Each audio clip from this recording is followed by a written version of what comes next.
ఖండిద్దాం ఉగ్రవాదాన్ని ఖండిద్దాం ఉగ్రవాదాన్ని ఖండిద్దాం ఉగ్రవాదాన్ని ఖండిద్దాం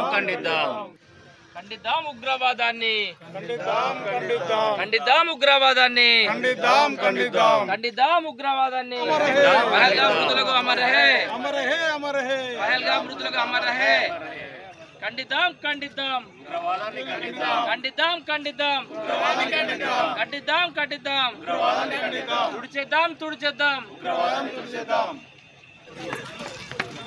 పాకిస్తాన్ ప్రేరేపిత ఉగ్రవాదులు ఏదైతే పహల్గామ్లో అమాయకులైన టూరిస్టులపై చేసిన మారణకాండను ఏదైతే ఈరోజు పెద్దపల్లి మినీ ట్యాంక్ బండ్ ఉన్న ఏదైతే ఈ యొక్క వాకింగ్ వచ్చిన మిత్రులందరితో కలిసి తీవ్రంగా ఖండిస్తూ ఆ యొక్క మారణకాండలో చనిపోయిన అమాయకులైన ఏదైతే టూరిస్టులందరికీ కూడా ఈరోజు నివాళులు అర్పించడం జరుగుతుంది.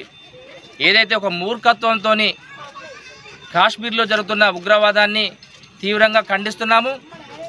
ఏదైతే ఉగ్రవాదులు ఈరోజు అమాయకులైన ప్రజలను వారి యొక్క దుర్మార్గమైన ఆలోచనలకు ఇలా వారిని దుర్మార్గమైన రీతిలో చంపివేయడాన్ని దేశ ప్రజలంతా ముక్త కంఠంతో ఖండిస్తున్నారు. ఏదైతే కేంద్ర ప్రభుత్వం తీసుకుపోయే ప్రతి చర్య కూడా ఈరోజు భారతదేశంలో ఉన్న ప్రతి బిడ్డ కూడా ఏదైతే ప్రతి ఒక్కరం మేమంతా దానికి సంఘీభావం తెలుపుతున్నాము. రాబోయే రోజులలో ఇలా కేంద్ర ప్రభుత్వం ఈ యొక్క ఉగ్రవాదులపై కఠిన చర్యలు తీసుకొని దేశంలో ఎక్కడా లేకుండా తుడిచిపెట్టే కార్యక్రమాన్ని ఒక యుద్ధ రీతిలో తీసుకొని భారత ప్రజలకు ఈరోజు వారి నుంచి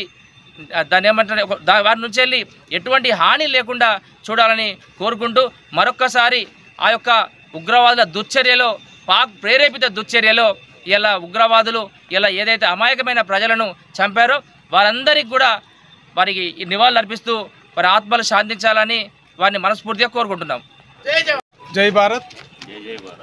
మొన్న జమ్మూ కాశ్మీర్లో జరిగినటువంటి ఉగ్రవాదుల ప్రేరేపిత కారణంగా 26 మంది బలిదానం కావడం వల్ల వారి ఆత్మశాంతి చేకూరాలని చెప్పేసి ఈరోజు పెద్దపల్లిలోని మినీ ట్యాంక్ బండ్ వద్ద వారి ఆత్మశాంతి చేకూరాలని కొవ్వొత్తులతో నివాళులు అర్పించడం జరుగుతుంది. మరి సురక్షితమైనటువంటి భారతదేశంలో మరి కుల మతాలకు అతీతంగా కూడా ప్రజలందరూ సురక్షితంగా ఉంటున్నామన్న భావనతోని మేము ఎటువంటి గొడవలను ప్రేరేపించడం లేదు. కానీ కొంతమంది వీరు ఏ మతం అని అడిగి మరీ చంపడం అనేది ఈ దుశ్చర్య మరి రేపటి రోజున ఎటువంటి దారి తీస్తుందని చెప్పేసి ఒక భయానికి గురవుతున్నాం.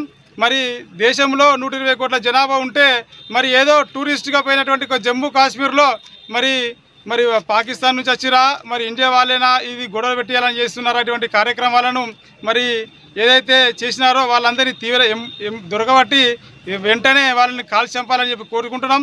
ఇటువంటి దుశ్చర్య చేస్తున్న వారిపైన ప్రతీకార చర్య లేకపోతే మరి రేపటి రోజున మానవ మనుగడనే ప్రశాంతంగా మారుతుంది. మరి ఇంత ప్రశాంతంగా ఉన్నటువంటి మన దేశంలో మరి అంతర్గత కలహాలు సృష్టించాలని చూస్తున్నటువంటి కొంతమంది ఉగ్రవాదులను తరిమికొట్టి మరి మేము పన్ను కడుతున్నాం, రక్షణ కల్పించమని కోరుతున్నాం. మరి కేంద్ర రాష్ట్ర ప్రభుత్వాలు దీనిపైన ప్రత్యేక శ్రద్ధ చూపించి మరి మాకు సురక్షితమైన మరి జీవనానికి నాంది పలకాలని కోరుకుంటూ మరి అక్కడ చనిపోయినటువంటి వాళ్ళ కుటుంబాలకు ప్రగాఢ సానుభూతి తెలియజేస్తూ వారి ఆత్మశాంతి చేకూరాలని చెప్పేసి కోరుకుంటున్నాం. జై భారత్.